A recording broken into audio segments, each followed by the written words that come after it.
Today in the studio, we have Stephen Gray. You can find him on Instagram as Cameron Flask.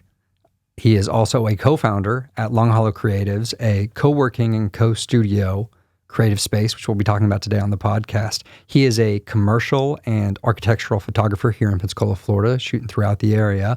Welcome, man. Thanks for coming in. Yeah, thanks for having me, Travis. I appreciate it. So let's talk a little bit about what you established. When we met, we were both photographers shooting more kind of fashion editorial work, but we both have moved into the commercial and advertising space, specifically in architecture and real estate. What was that shift like? And you really have found kind of a home for yourself in that, especially when it comes to restaurants and high-end listings.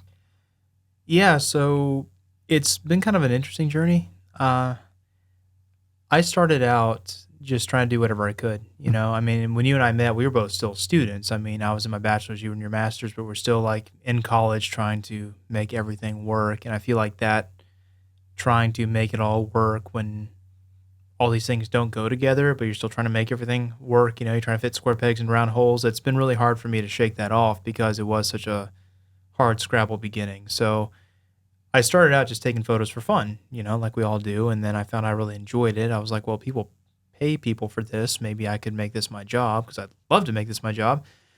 So I just started out shooting like church events, portraits, weddings. I shot my first wedding when I was 17 and tried to do that whole back in 2009, 2010, that whole model mayhem thing where we all thought we were going to be the next Russell James. You know, we were all doing that sort of thing. But gradually, I kind of found a niche first through working for a real estate team for a long time and photographing all of their listings and developing my own process for shooting, you know, residential real estate. And from there, I moved to working full-time for a hotel company for about a year. And that's when I learned a whole new process for shooting architectural interiors. And I've always had friends who are restaurant owners, bar owners, you know, a lot of it's been within that hospitality space of hotels, restaurants, bars, and just found ways of taking the photos that worked really well, that I enjoyed, and that other people responded to really well. I take a lot of personal satisfaction in helping people build a business. So through real estate and hotel work and just friends who own restaurants, I kind of carved out this little niche for myself, at least in this area, as being a good resource for restaurant photography, food photography, bars in particular, because most of them are kind of dark, so you can light them up to be really interesting because you've got kind of a blank slate to work with. And then the hotel space, there aren't a lot of people, at least in this area, who specialize in architectural interiors. So there's work to go around, and I've found my way into that. And yeah, I mean, it's all kind of been a blur for the last couple of years. So it's hard for me to articulate it in a super linear way because it just kind of all rolled together into this very interesting last 2 or 3 years of kind of bringing it all together to start my own business, to go freelance, and to, you know, do this full time under my own name and not as, you know, a staff photographer for a hotel company or as the photographer / transaction assistant for a real estate team. So it's been a weird but really satisfying ride, to be honest. That sounds great. And I know we have had some parallels in those past few years of kind of going out on our own, starting businesses, going to the more commercial and real estate realms. And so I've mentioned often, not only have we been good friends for a long time, but now that we're both kind of on our own, especially, you know, I work purely by myself 90% of the time. I joke that, you know, people say, oh, do you know Stephen Gray? And I said, yeah, he's pretty much my coworker because we talk almost daily because, you know, we generally have fairly similar schedules. We have similar experiences.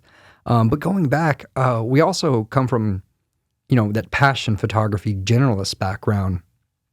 Yeah, you mentioned the Model Mayhem days. I think the best thing that came out of that was a time period of experimentation, community that a lot of us found. And a couple years of creative anarchy. Right, yeah. And it was a fairly safer time then. I have no idea what that community is like now. Bad. Don't go there. Okay, yeah.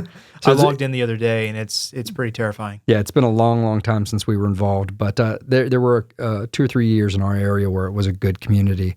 And then you also, though, have through your other passions, had quite a bit of travel photography. That I think some of your beautiful work, and a lot of that gets shared on your Instagram as well as more of your commercial work that you have now on camera and Flask.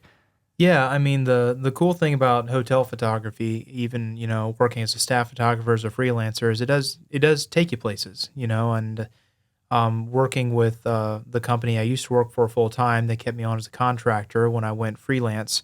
So I still travel with them, and for them especially, they need the hotels photographed, and a lot of their hotels are IHG hotels, which has their own set of standards, and each brand has their own set of standards within that. So the hotel photography is a huge need. But beyond that, they also need blocks of content for social media marketing. So that involves, leaving the hotel and going to interesting places and taking photos. So I've been really blessed to do that because it has led to really cool opportunities to cultivate travel photography.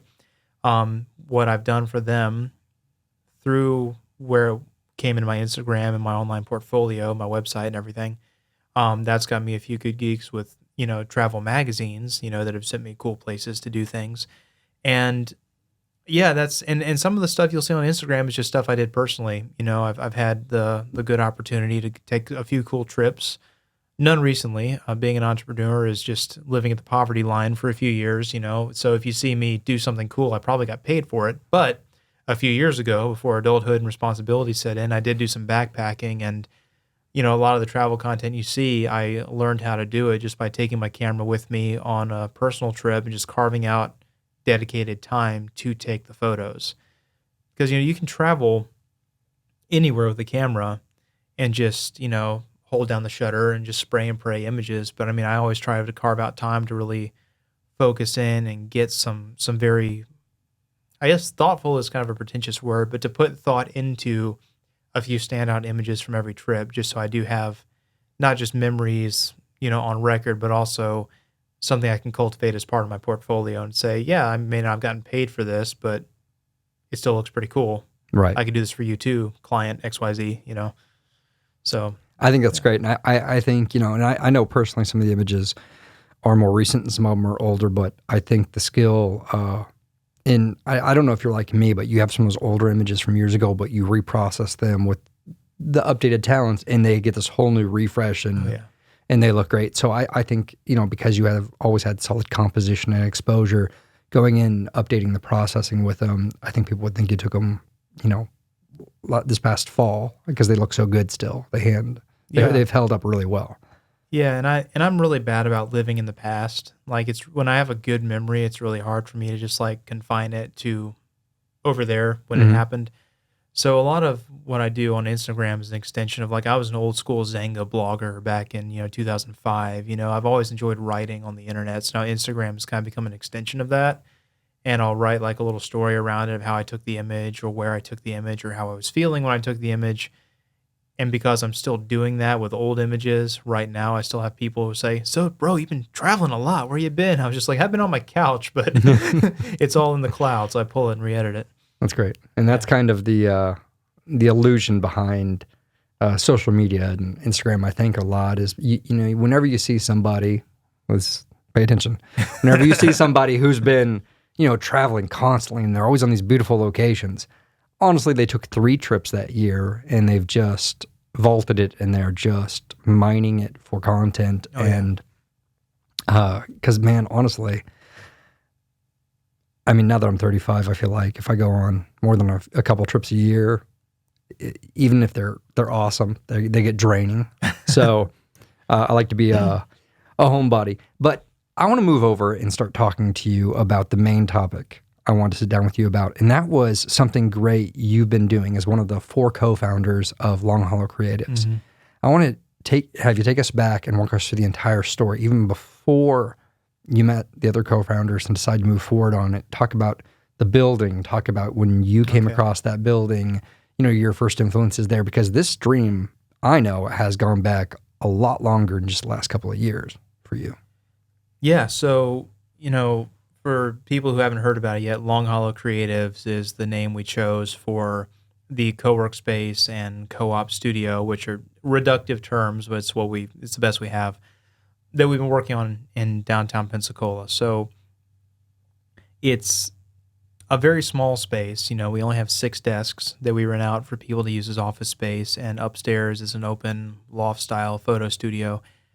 So it's very small, and we make it as nice as we can, but we're not pretentious about it. We're not trying to describe it as anything more than it is. But we try to make it good because going back, the building is not that big, but it's very interesting. And it was built on paper, it was built in 1900. We think it might be a year or two older. But it was excuse me, sorry about that. Okay. It was the stables for the Pensacola Fire Department. It was one of their firehouses down they call it the Long Hollow neighborhood, which is where the name comes from. But it was kind of down in the valley, so, water collected down there. It was a good place to have a fire station. And they had one warehouse on one corner, which was where they had the men, the beds, the carriages, stuff like that. And then the building where Long Hollow is was the stable for the horses. So if you walk inside and look up, you can see the original stall dividers in the ceiling, in the beams. You can see where the original hole was for the hay loft that they've, closed over for the upstairs floor. So the building itself is super interesting, and I've wanted to do something there for years because at one point there was a photo studio there, and it was, a really cool place to work until the person, it's always been leased, but the person who had the business there moved to Mobile. The building went back on the market. I was a broke college kid at the time. No chance in hell of doing anything. So for the last 5 years or so, I've just been driving back and forth, downtown. Anytime I go by it, I would always just kind of, watch it fade into the distance, just wishing I could do something there.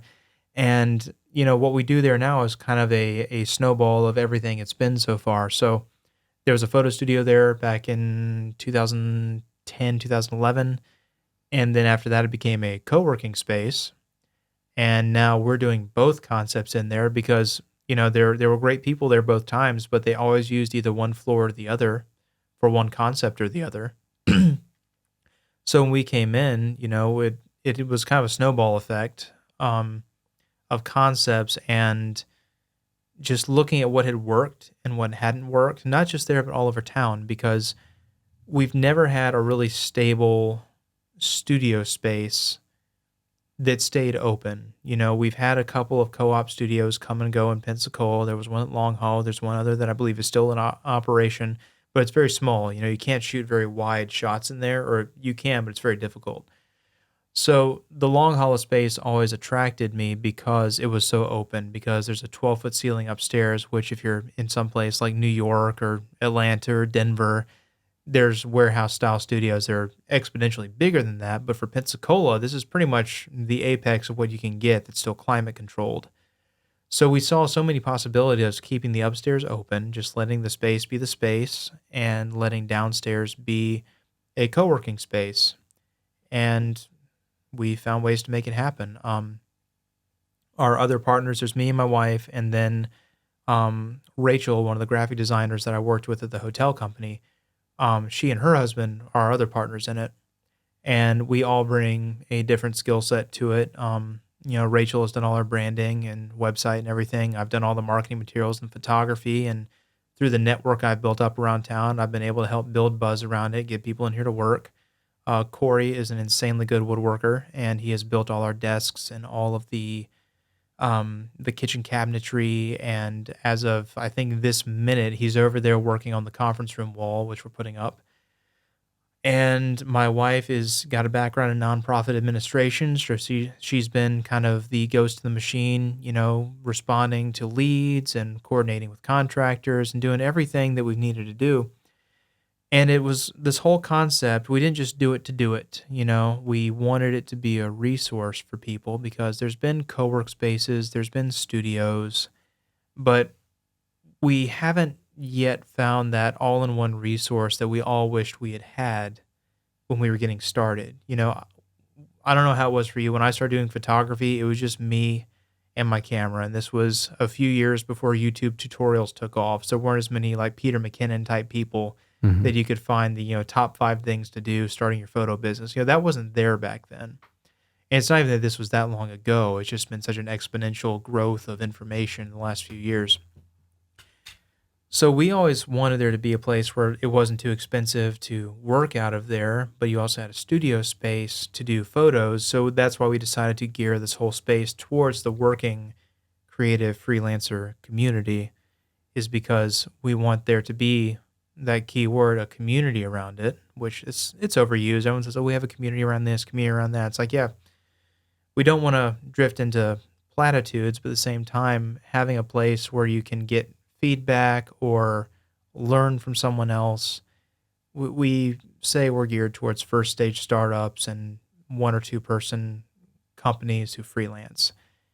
And that's just what we try to do. We try to make it a very organic thing. We don't try to over engineer anything. We don't try to tell people, oh, welcome here. This is our culture. This is our stuff. It's like, no, if you curate a good place and we don't discriminate on any basis except personality. If we think someone's going to be abrasive or offensive or cause problems in the space, we generally don't give them membership contracts. But if we just bring people in who bring good ideas, who bring ambition, who want to grow their businesses and give back to Pensacola at large, if you kind of just bring all those people into one place, the rest kind of takes care of itself. And the response has been amazing. You've done such a lovely job. I don't know which of you four is chiefly in charge of this, or if there's a combination. I know the execution has largely been Corey, but the aesthetic you have in there, because it's a beautiful historic building. It's 100 and how many years old? See, it's 2019 right now, so on paper 119. 119. Yeah, give or take a couple of years if the paper's off. Wow. So, close to a 120-year-old building. And I know you've worked with the landlord to have some things sealed and updated, so it's as good as it's been since we've been in Pensacola. But also you've worked with that natural look. You've described it once as a slice of Brooklyn in Pensacola, and I think that's a good description of it. It's really got that natural historic brick that people try and replicate, but this is the real thing. But even the furniture, this wall you're putting in, everything, the counters that you've put in for the kitchenette area, and then the decision to largely leave the studio as an open space that can kind of be modified to whatever the need is at the time, I think are all very smart, and it's really makes it a cozy place to be as far as the sitting area, the work desks. I know it's been very popular. I've been to a couple of events that have been held there. You have that outside courtyard, and I know it sounds like a commercial for, Long Hollow Creative, but it really has it had great bones, but what you four have done with it has made it a real treasure downtown. And so it's gotten a lot of talk, and a lot of people have been using it. I think it'll become very popular. And like you said, there are a lot of places with larger warehouses that have more square footage, but in town, you are one of the largest, studio spaces. It's about 40 by 30 feet open? Thereabouts, yeah. I don't remember the exact dimensions offhand, but the whole building is basically 1,000 square feet down, 1,000 square feet up. Yeah. Give or take whatever the stairwell takes up. Right. But, and that's the thing is that, again, we didn't want to over-engineer it, It's, like you said, it's a very cool building. When we came in, the downstairs hadn't really been used a whole lot, so it needed a good cleaning, it needed to be, repainted in a couple areas. But apart from that, it looks good. So once we've fixed the leaks and, fixed some wood rot on the windows and put on some new paint, it was just ready to roll. I mean, we respected the building and not just, its history, which we try to talk up as much as we can because it's just cool, but we try to just respect it looks good. We don't have to inflict modernity on it so long as it's functional.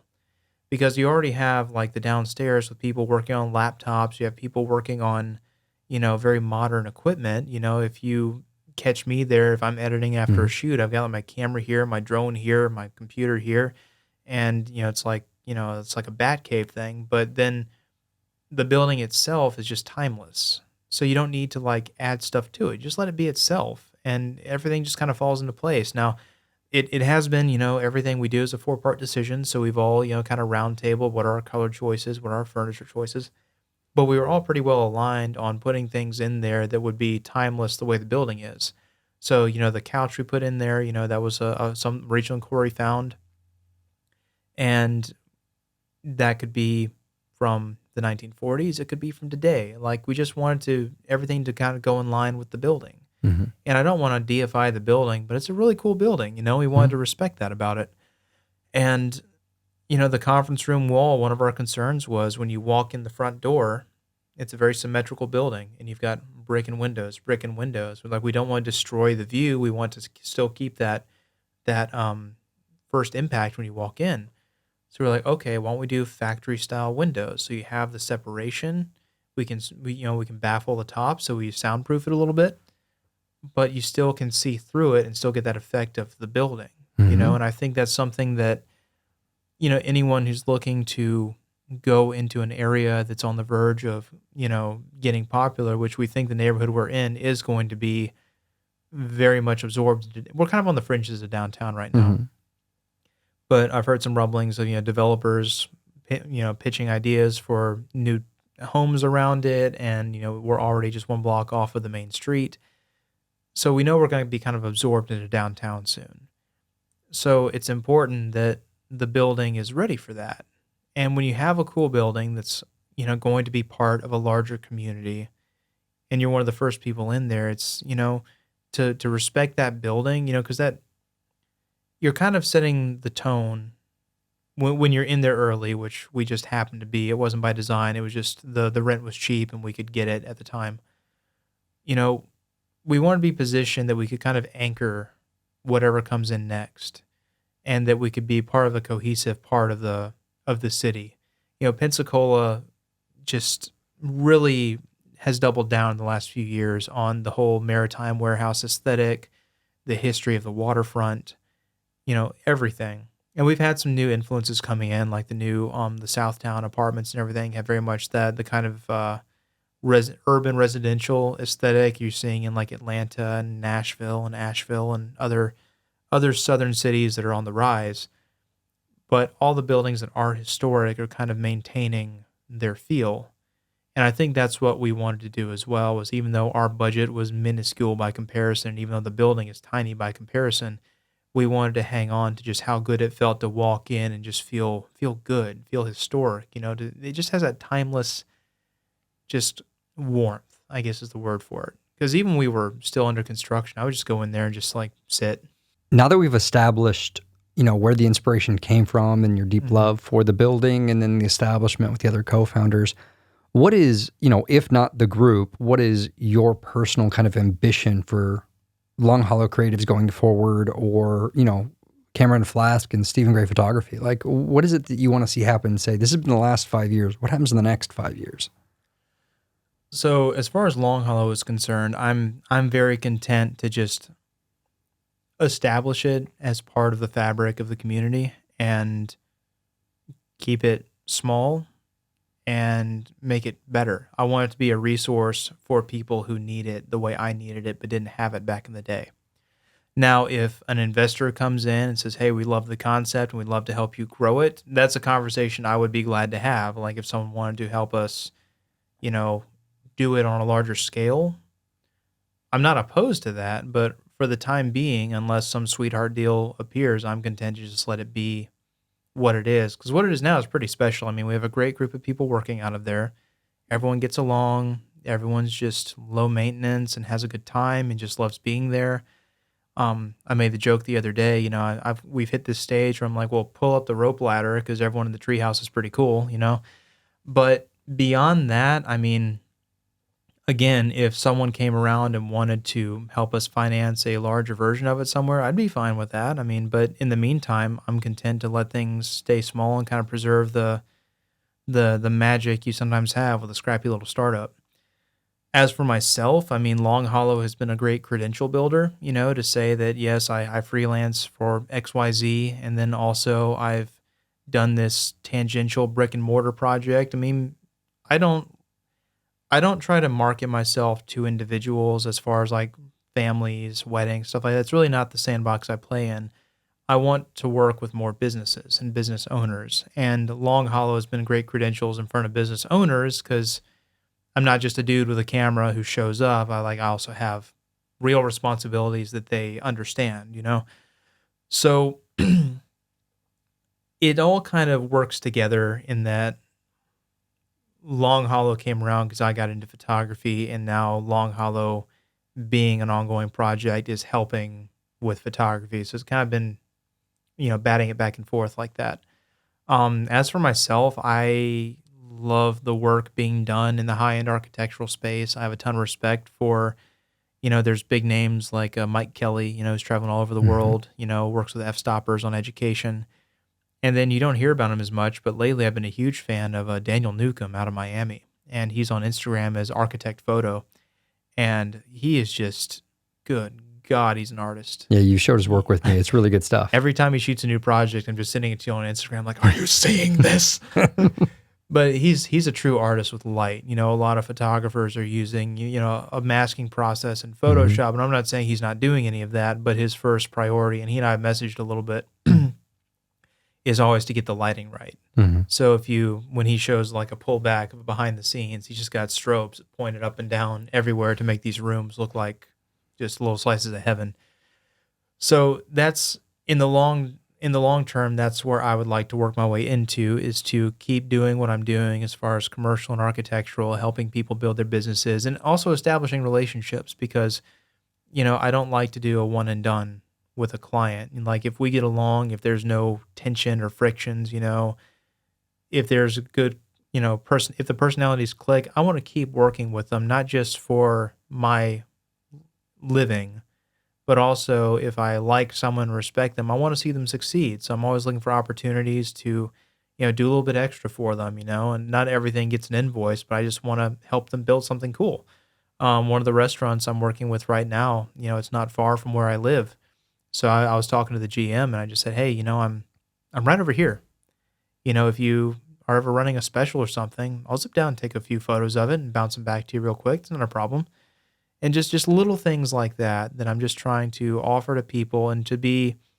You can't be friends with everybody, but I want people to know that I'm in their corner. Shifting away from the studio and the steam gray photography, let's go back to where we talked a bit about your Instagram and the variety from personal to professional Oh and yeah, projects you've done there. You have a wonderful name called Cameron Flask. yeah, I've only seen it used one other place, and I believe you had it first. yeah. I looked into those guys. I'm pretty sure I did, but in a very different way. Right. And I don't think they don't cross pollute or anything, but I think it's funny that two people came up with that word combination because I think it's so good. So what does Cameron Flask mean to you? And, how did you get involved with that kind of being a persona? Yeah, so my Instagram for years was Bolo Gray because sometime in high school, one of my good friends said, you look like the American version of Bolo Young from Enter the Dragon and Bloodsport. I don't really see it, but they did. And when I first got Instagram in 2011, I was just like, Bolo Gray, that's me.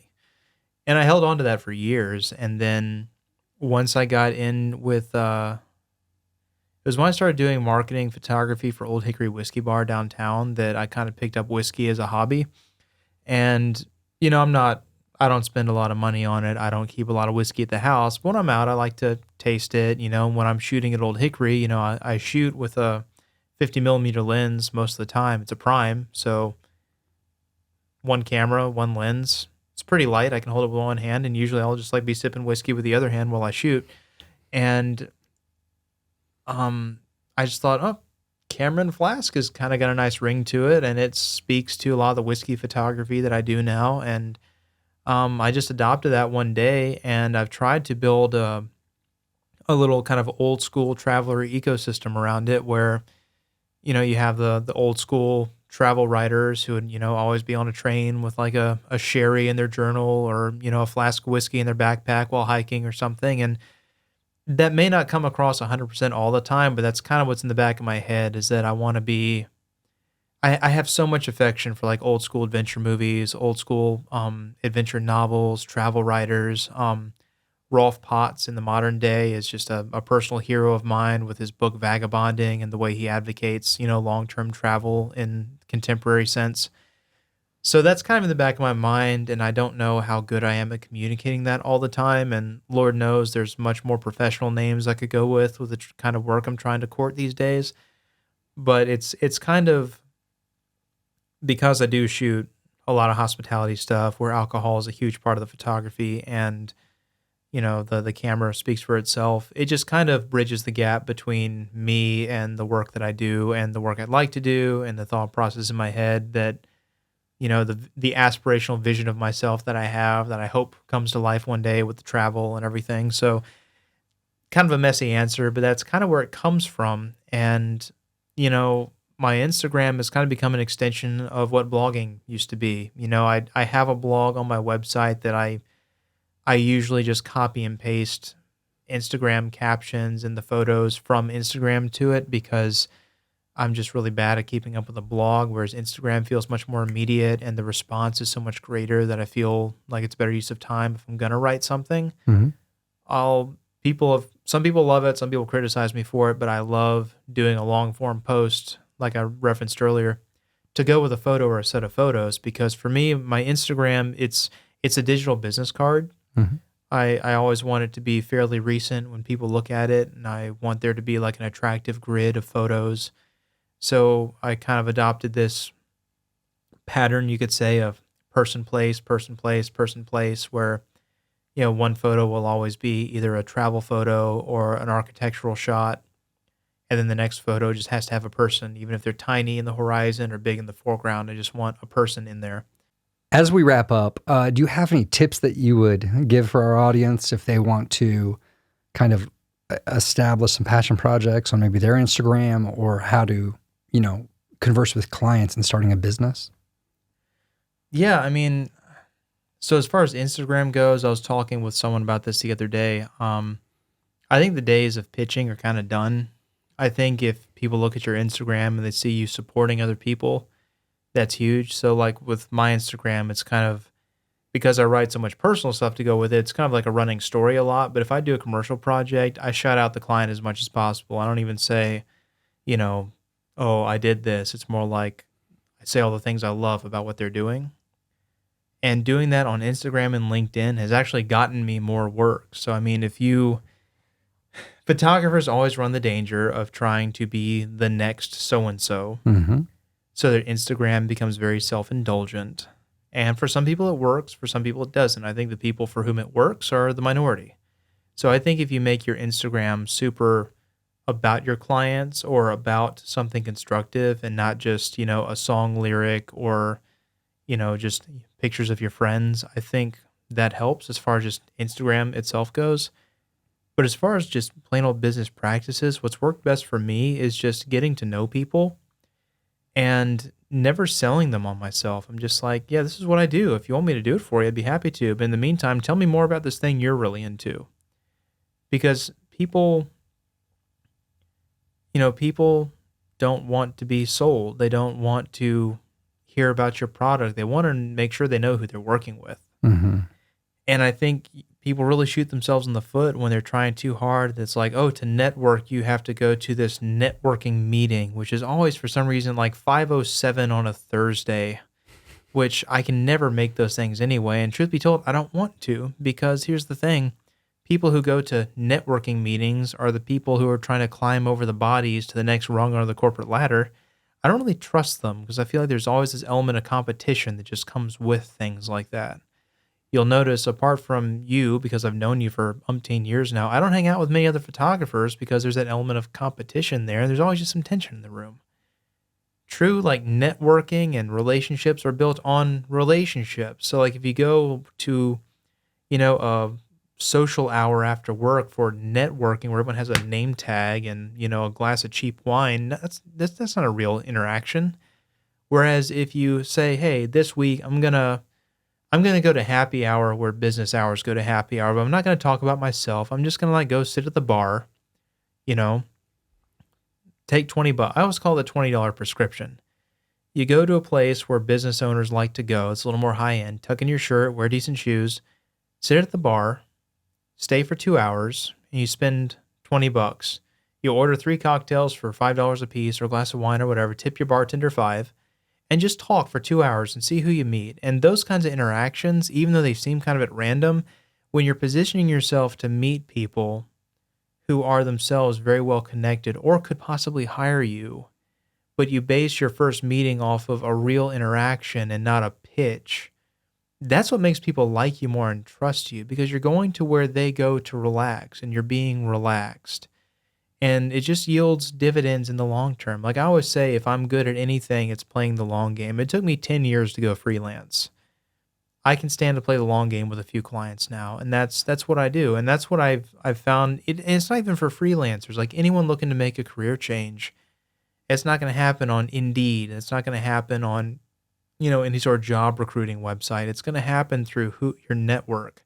That whole thing of it's not what you do, it's who you know. It's like there is some truth in that. Like the boomers have kind of killed it by just repeating it as a platitude for years, but there is truth there in that your network is going to help you or hinder you. And if all you do is go to like college night somewhere to chug beers with, Chad, Brad, and Tad, that's not going to get you as far as like, you know what, I'm just going to go someplace. It may not be my first instinct, but I'm going to go to those places where I can meet people and where I can establish a real relationship to kind of get a seat at the table where my potential clients are. Because if you look at people who are downtown in any major city, they don't like cold calls. They like working within their network. And that's the mentality that I think photographers need to adopt more of, is having a professional network of just people that they know and not always trying to pitch it. I meet people who are trying to come in cold to things, and it's like a bold frontal assault. They're going to the gate with a battering ram. Where why don't you just become friends with the gatekeeper? Buddy, thank you so much for coming in. Yeah, where can people find you? So pretty consistent across the board. Instagram, Facebook, Twitter, it's all under Cameron Flask. And if you want to see my actual website, it's CameronFlask.com. And if you see me, say hey. That's about it. And check out longhollowcreatives.com if you're interested in finding a desk for a co-work space, if they might have one available. Travis, do you need a desk? This one right here. Maybe one day. Actually, I might want to eventually have a place downtown just so I can meet, because I'm... You get a place in the city and a place in the country? Very much that. And then also beautiful studio for people to come rent and for either events or shoots. And let me just actually push that. Like, I don't want to be salesy, but we do have a really cool studio space, and I do want it to be a resource for people. So if you're anywhere near the Pensacola area, like, come see us. We'll work with you and make it happen. Awesome. Thanks, buddy.